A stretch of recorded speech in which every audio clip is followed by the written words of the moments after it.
Ang ganda.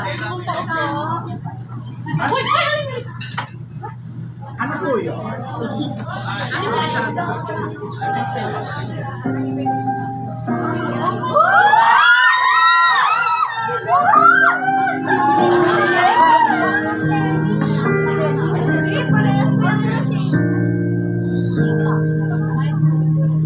Alam mo ba nung high school ako, yun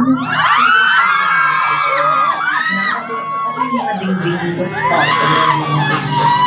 Meron ng magazine, Jingle Extra Hub. Oo, Jingle Extra Hub. Bili ako nun ng bili. Tapos meron yung mga popularity contest. And wala pa naman ng internet.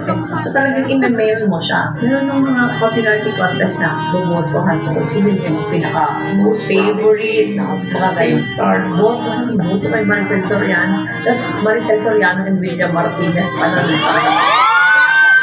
parang, oh, alam ko na ito sa kanya. Tapos, to be in the same end as her, to be in the same stage as her, kasi this time siya yung nag-endorse. Pero parang sa akin, serious siya. Happy birthday, Marisa! Sinabi sa'yo na ng mga kabataan natin, sobrang fan mo ako. Ilang beses ko na sinabi.